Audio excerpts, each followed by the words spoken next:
धन्यवाद। आपने मुझे इस वाइट पेपर पे बोलने का मौका दिया। The white paper on economy has exposed the dark truth of UPA. I think this paper should be renamed as black paper on governance. Many argue, what is the need of a paper on UPA now? Those who don't know history are doomed to repeat it. There are decades where nothing happens, and there are weeks where decades happen. If we forget what they did to India, we will never understand how Prime Minister Narendra Modi ji saved India from sinking. I would like to focus on the reasons behind the economic and policy stagnancy during UPA years and how dangerously it compromised our economic and social security. UPA was an organized loot and legalized plunder. A democratically elected government was run by an unconstitutional authorities. There has never been a government so unconstitutional in its daily conduct. I would like to read from a book, The Accidental Prime Minister, in which Sri Baru, the author, wrote, I quote, I have to come to terms with this. There cannot be two centers of power. That creates confusion. I have to accept that party president is the center of power, unquote. Baru has quoted Manmohan Singh in this book.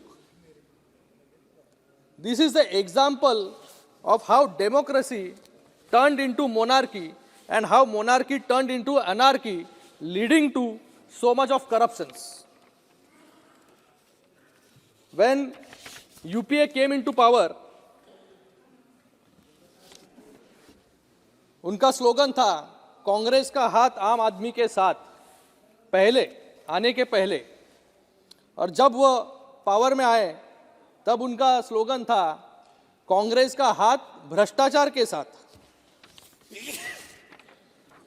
मुझे लगता है कि UPA ने इस 10 सालों में जो भ्रष्टाचार किया वो पूरे इस वाइट पेपर में जो है आज हम सभी के सामने है। ये जो वाइट पेपर है वो कांग्रेस की काली करतूतों का सबूत है। ये वाइट पेपर एक तरफ कांग्रेस के भ्रष्टाचार का ब्यौरा देता है तो दूसरी तरफ हमारे प्रयासों का प्रमाण है। हम सब इस नई संसद में 17वीं लोकसभा के अंतिम सत्र में हैं और मैं इसे अपना सौभाग्य मानता हूं कि मैं 10 वर्ष इस सदन का सदस्य रहा हूं जिसमें हमने डिकेड ऑफ डेवलपमेंट देखा और यूपीए के कार्यकाल में हमने डिकेड्स ऑफ डिजास्टर देखा। इस 10 वर्षों में मैंने देश को फ्रजाइल पाथ से टॉप 5 इकोनॉमीज में जाते हुए देखा। मैंने G20 के माध्यम से इस देश को एक ग्लोबल सुपर पावर बनते देखा। मैंने इस दशक में गर्व की अनुभूति की जब चंद्रयान की सफल लैंडिंग हुई। मैंने महिलाओं का सम्मान होते देखा जब इस संसद में नारी शक्ति अधिनियम को कानून बनाया गया।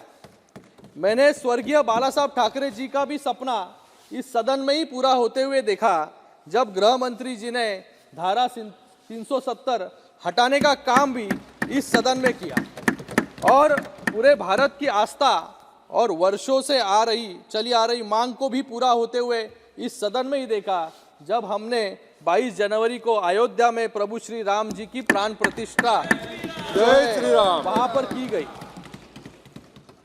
ये जो सरकार थी इन्होंने रेल में, तेल में, खेल में सब में भ्रष्टाचार किया और जिन्होंने ये भ्रष्टाचार किया वो गए जेल में और जो बाहर है वो आए हैं बेल में।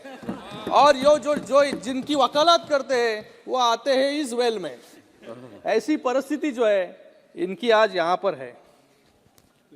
मैं आज यहाँ पर सभी का भाषण सुन रहा था कि किस प्रकार जो है यूपीए के कार्यकाल में अच्छा काम हुआ। यहाँ पर सभी हमारे विपक्ष के भाई यहाँ पर कह रहे थे, लेकिन मुझे लगता है और आज मुझे लगता है ये जो वाइट पेपर है, ये जो वाइट पेपर इनके काले कारनामों का जो है एक आईना है। मुझे लगता है कि ये वाइट पेपर देखने के बाद तो जो है आज इनको समझ में आना चाहिए कि किस प्रकार 10 साल जो है इन्होंने इस देश पर शासन किया। इनके लिए एक शायरी मुझे याद आती है, नजर नहीं है नजारों की बात करते हैं, जमीन पर रहकर चांद सितारों की बात करते हैं। माशाल्लाह, ये बहुत इंपॉर्टेंट है। वो हाथ जोड़कर बस्ती को लूटने वाले भरी सभा में सुधारों की बात करते हैं। माशाल्लाह। मुझे लगता है कि आज जो विपक्ष सुधारों की यहाँ पर बात कर रहा है, जिनके शासन में जमीन पर बोफोर्स से लेकर आसमान में अंतरिक्ष तक, मुझे लगता है कि इसमें और कोल अगर हम लोग गिन लेंगे तो मुझे लगता है कि पाताल से आसमान तक भ्रष्टाचार करने का कारनामा जो है वो यूपीए के शासन में यहाँ पर किया गया। हर संभव जो है भ्रष्टाचार यहाँ पर हुआ है। विपक्ष जिसने गाय के चारे से लेकर शराब तक और 2G से लेकर CWG तक सब में घोटाला किया। यह धोखा है उस किसान के साथ जो आपसे बेहतर समर्थन मूल्य की अपेक्षा कर रहा था। यह धोखा है उस युवा के साथ जो अच्छी शिक्षा और रोजगार से वंचित रह गया। यह धोखा है उस जवान के साथ जिसके हथियारों की खरीद में भी आपने घोटाला किया। यह धोखा है उस महिला के साथ जिसको सुरक्षित और सशक्त बनाने का वादा आपने किया था। लेकिन 10 साल के कार्यकाल में इन सभी लोगों के साथ विश्वासघात किया, लेकिन इन सभी को सम्मान देने का काम जो है हमारे प्रधानमंत्री नरेंद्र मोदी जी ने यहाँ पर किया। एक भाई की तरह, एक बेटे की तरह और एक प्रधान सेवक की तरह उन्होंने सेवा की। आज हम अमृतकाल में और विकसित भारत के युग में हैं। हमारे सभी इकोनॉमिक इंडिकेटर्स पॉजिटिव है। हमारी औसत महंगाई दर 5% थी, जो आपके कार्यकाल में 8.2% थी। हमारा फॉरेक्स रिजर्व 303 बिलियन से बढ़कर 617 बिलियन डॉलर हो गया है। हमारा कैपिटल एक्सपेंडिचर 2 लाख करोड़ से बढ़कर 9.5 लाख करोड़ हो गया है। और नॉन परफॉर्मिंग एसेट रेशो जो है वो 16% से कम होकर 6%। और जीडीपी ग्रोथ में हम फास्टेस्ट ग्रोइंग इकोनॉमी है। मॉर्गन स्टैनली जिसने 2013 में भारत को फ्रजाइल इकोनॉमी कहा था, आज वही भारत को 2023 में fastest growing economy with macro economic stability बोल रहे हैं। जिस चीन का उदाहरण और तारीफ कांग्रेस पार्टी करती है, उसके स्टेट रन ग्लोबल टाइम्स ने भी भारत की इकोनॉमिक डेवलपमेंट और फॉरेन पॉलिसी की प्रशंसा की है। मैं विपक्ष वालों को ये कहना चाहूँगा कि आप इल्ज़ाम लगाते रहिए, हम इतिहास जो है यहाँ पर बनाते रहेंगे। इस श्वेत पत्र में बहुत विस्तृत तरीके से हर सेक्टर की जानकारी दी है। मैं यहाँ पर कुछ सेक्टर का उदाहरण यहाँ पर देना चाहूँगा। सबसे पहले डिफेंस सेक्टर। हम अपने जवानों पर गर्व करते हैं। हमारा डिफेंस प्रोडक्शन आज 1 लाख करोड़ के पार हो गया है। हमने डिफेंस कॉरिडोर बनाया। आज हम मशीन्स गन देश में बना रहे हैं और हमारा डिफेंस का बजट 6 लाख करोड़ है।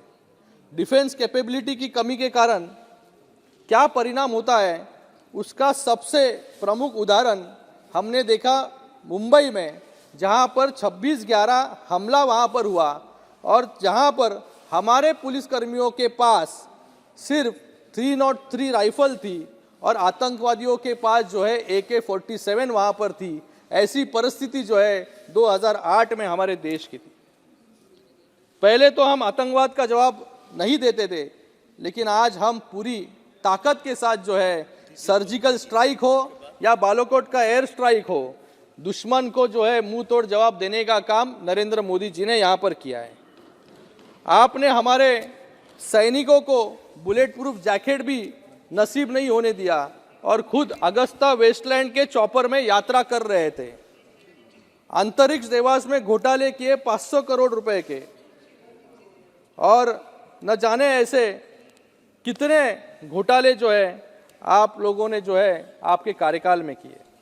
दूसरा, हमारा कैपिटल एक्सपेंडिचर जो है, आज हम गर्व करते हैं कि पूरे देश में वर्ल्ड क्लास इंफ्रास्ट्रक्चर बन रहा है। हाई स्पीड कॉरिडोर की लंबाई 500 किलोमीटर थी, जो आज 4000 किलोमीटर है। एयरपोर्ट की संख्या 74 से दोगुना होकर 149 हो चुकी है। सिर्फ 5 शहरों तक सीमित मेट्रो की सुविधा आज 20 शहरों में है। 25,000 किलोमीटर से ज़्यादा रेलवे ट्रैक बिछाए गए। 49 से ज़्यादा रूट्स पर वंदे भारत ट्रेन चल रही है और अमृत भारत स्टेशन योजना के तहत 1300 से ज़्यादा रेलवे स्टेशनों का कायापालट हो रहा है। आज हमारा कैपिटल एक्सपेंडिचर जीडीपी का 3.4% है और हम इस वर्ष 11 लाख करोड़ खर्चा करेंगे कैपिटल एक्सपेंडिचर पर। यह हमारी उपलब्धियां है। और आपने क्या किया? देश के रिसोर्स को कौड़ी के भाव में बेचा। 1.7 लाख करोड़ का 2G घोटाला किया। कोयले घोटाले में 1.86 लाख करोड़ का भ्रष्टाचार किया। इन दोनों घोटालों में सुप्रीम कोर्ट ने आपके भ्रष्टाचार की पुष्टि की और लाइसेंस आपका कैंसिल किया। आज देश में अनेक ऐसे कार्य जो है डेवलपमेंट के हो रहे हैं। ऐसे अनेक उदाहरण जो है यहाँ पर हम लोग दे सकते हैं। आज युवाओं को जो है यहाँ पर जॉब देने का काम भी हमारी सरकार यहाँ पर कर रही है। स्टार्टअप्स में आज हम यहाँ पर नंबर 1 है। मैं कुछ उपलब्धियाँ जो है महाराष्ट्र के बारे में यहाँ पर कहना चाहूँगा। मैं मराठी में बोलना चाहूँगा यहाँ पर। आज महाराष्ट्रामध्ये बस निवेदन यही है कि जल्दी आप लवकर संपवतो। अपलोड करें। महाराष्ट्राला गेल्या 10 वर्षामध्ये काय मिळालं? महाराष्ट्राला प्रधानमंत्री आवास योजनेच्या माध्यमाने 25 लाख घरं मिळाले। आयुष्यमान भारतच्या माध्यमाने 71 लाख गरिबांना त्याचा लाभ मिळाला। कोविडच्या काळामध्ये 17 कोटी लसी त्या ठिकाणी मिळाल्या। PM किसान सन्मान योजनेच्या अंतर्गत 1 कोटी 10 लाख शेतकऱ्यांना त्याचा लाभ मिळाला। जन जीवन मिशनच्या अंतर्गत 1 कोटी 11 लाख 74 हजार घरांमध्ये नळाच्या माध्यमाने पाणी जे आहे हे त्या ठिकाणी मिळालं। PM उज्ज्वला योजनेच्या अंतर्गत 38 लाख भगिनींना जो आहे तो त्याचा फायदा झाला। अशा अनेक उदाहरण जे आहे ते या ठिकाणी देऊ शकतो। त्याचबरोबर याच महाराष्ट्रामध्ये 8 लाख कोटीचं इन्फ्रास्ट्रक्चरचं काम आज चालू आहे। त्याचबरोबर रेल्वे इन्फ्रास्ट्रक्चरमध्ये 1,04,000 कोटीची कामं त्या ठिकाणी चालू आहेत। महाराष्ट्रामध्ये ज्या इन्फ्रास्ट्रक्चर ज्या गतीने सुरू आहे, आज महाराष्ट्र जो आहे या देशामध्ये नंबर 1 राज्य जे आहे इन्फ्रास्ट्रक्चरमध्ये हे महाराष्ट्र आहे। आज GDPच्या सगळ्यात जास्त कॉन्ट्रीब्युटर जे आहे हा महाराष्ट्र या ठिकाणी आहे। स्टार्टअप्समध्ये पण नंबर 1 जो आहे हा महाराष्ट्र या ठिकाणी आहे। आणि हा आज ग्रीन हायड्रोजन इन्व्हेस्टमेंटमध्ये पण आज महाराष्ट्र जो आहे आज सगळ्यात अगोदर इन्व्हेस्टमेंट जर कुठे आली असेल तर ते आमच्या राज्यामध्ये आली आहे। काही लोक जे आहेत हे या ठिकाणी महाराष्ट्रामधून जे आहे ते उद्योगधंदे बाहेर गेले, ह्याचं रोज जे आहे ते रडगाणं त्या ठिकाणी चालू असतं। पण मला त्या लोकांना त्या ठिकाणी सांगायचं आहे की जेव्हा आपलं शासन त्या ठिकाणी होतं तेव्हा आपण कुठले कुठले घोटाळे जे आहेत ते त्या ठिकाणी केले। हे उद्योगधंदे जे बाहेर गेले हे कोणामुळे गेले? जेव्हा आपण उद्योगपतींच्या घराच्या खाली जे आहे हे बॉम्ब त्या ठिकाणी लावले, जिलेटिन स्टिक्स त्या ठिकाणी लावले, त्याच्यामुळे जे आहेत हे तुमच्या काळामध्ये जे आहेत हे उद्योगधंदे बाहेर जाण्याचं काम जे आहे ते त्या ठिकाणी झालं। आज लोकांना 5 मिनिटात संपतो, 5 मिनिट्स, लोकांना have already असुरक्षित taken 15 वातावरण minutes. जे आहे हे 2.5 वर्षामध्ये जे आहे हे आमचं सरकार यांच्या अगोदर जे आहे हे तुम्ही त्या ठिकाणी निर्माण केलं. शेतकरी जे आहेत हे सगळ्यात जास्त आत्महत्या जे आहेत हे तेव्हा UPAचं जेव्हा सरकार तेव्हा महाराष्ट्रामध्ये होतं तेव्हा सगळ्यात जास्त शेतकऱ्यांची आत्महत्या देखील त्याच वेळेस झाली. आणि गेल्या 2.5 वर्षामध्ये तुम्ही काय उपलब्धी, तुमची उपलब्धी काय? तुमची उपलब्धी ही की कोविड काळामध्ये बॉडी बॅगचा घोटाळा देखील तुम्ही केला. म्हणजे जी बॉडी बॅग जी आहे ही 600 रुपयाला एका कॉर्पोरेशनमध्ये मिळत होती ती 6,500 रुपयाला तुम्ही बॉडी बॅग घेतली. कोविड सेंटरमध्ये घोटाळा केला, खिचडीमध्ये घोटाळा केला. अशा मोठ्या मोठ्या गोष्टींमध्ये जिथे लोकांना तुमच्या मदतीची अपेक्षा होती तिथे तुम्ही जे आहे ते त्या ठिकाणी घोटाळे करत राहिलं. आणि हे घोटाळ्यामध्ये कोण कोण आहे तर आपल्या जवळचे जे आहे नातेवाईक जे आहेत हे त्या ठिकाणी आपल्या या घोटाळ्यामध्ये जे आहेत हे त्या ठिकाणी सामील झाले. आणि ते आज त्याच्यामधून काही लोक जे आहेत ते त्यामध्ये जेलमध्ये गेले.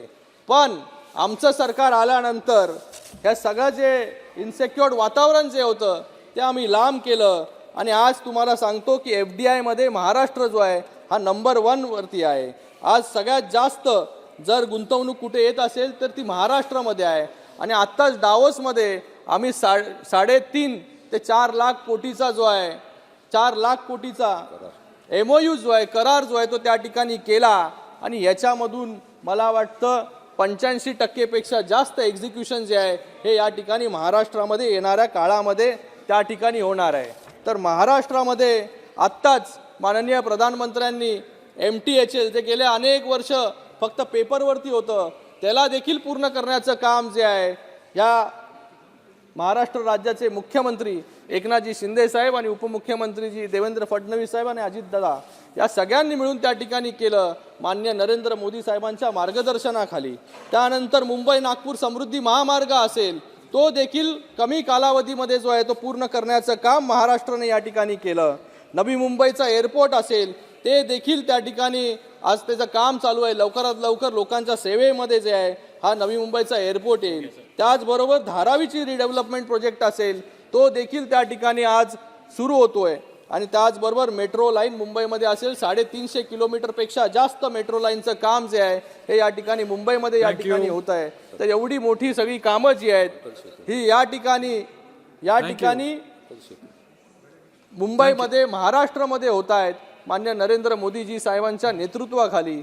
मी आज या ठिकाणी या देशाचे प्रधानमंत्री नरेंद्र मोदी साहेब आणि त्याचबरोबर वित्तमंत्री या दोघांचेही या ठिकाणी खूप खूप धन्यवाद व्यक्त करतो की आज जो हा व्हाईट पेपर या ठिकाणी आणला आणि खरा चेहरा जो आहे काँग्रेसचा जो आहे तो लोकांच्या समोर तुम्ही आणला त्याबद्दल तुमचे खूप खूप धन्यवाद. जय हिंद, जय महाराष्ट्र.